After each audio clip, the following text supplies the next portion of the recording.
Alright, what's up guys? This is Frazzleberry making another review. I'll try to make this one quicker as it's a pretty small game. Yeah, so this is my Final Fantasy 1 review. This is the GBA compilation. It's actually the first game and the second game. It's Dawn of Souls, I believe. So yeah, Final Fantasy 1. It's the granddaddy of RPG. There is older RPGs, but Final Fantasy 1 was like the first JRPG to touch on so many things that would be grounds for everything in the future. For examples, let's see. You have an overworld. You have vehicles that assist you in getting further along the terrain on the overworld, and I don't know. They just set the ground, right? You have a job system. Each job significantly plays different. Although in this game, not so much. They do improve later on, but this is the first game. You can't really complain. Especially, what, this come out 80, 87, 88, somewhere around there. So, this is Final Fantasy 1.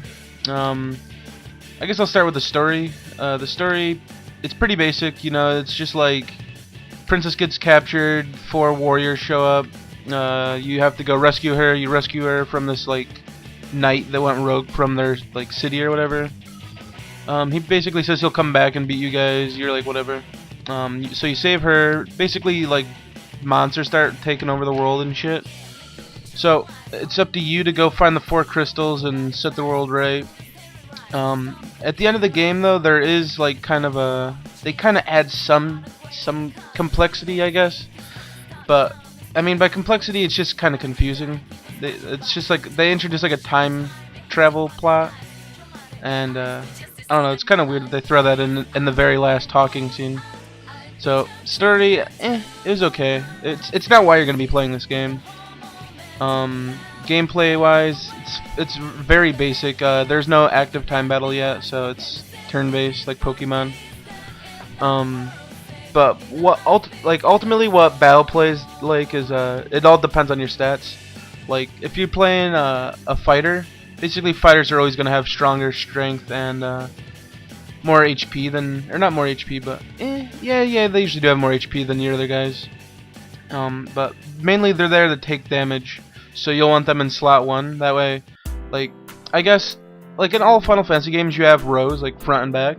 In this game, it's not based on that. It's based on first, second, third, and fourth place. So, number 1 guy in your row will be 75% more targeted. Your second guy will be 50% more targeted, and your last 2 will be 25% more targeted. So, usually your tank will, not your tank, but your fighter will be up in front. That's about as deep as it goes. Really, you basically you buy all your spells. There's no skills or anything, so.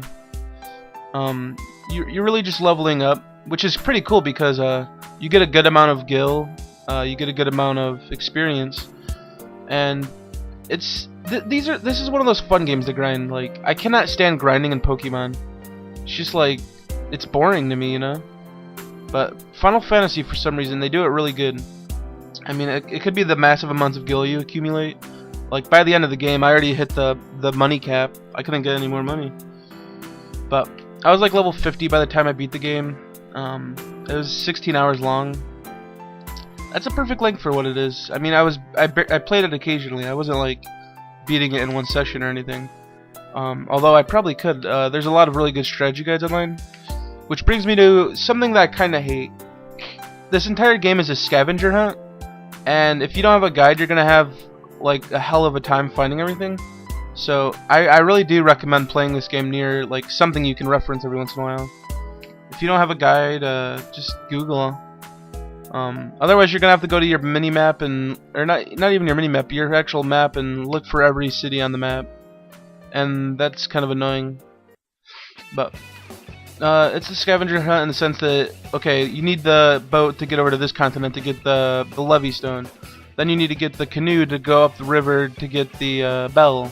Then you need to get the airship to fly over to the desert to get into the tower, and it's all it's, I don't know, it's a scavenger hunt. You can't really get past that. I think that's about it. I can't really touch anywhere else on this game. yeah, I think it's a good game.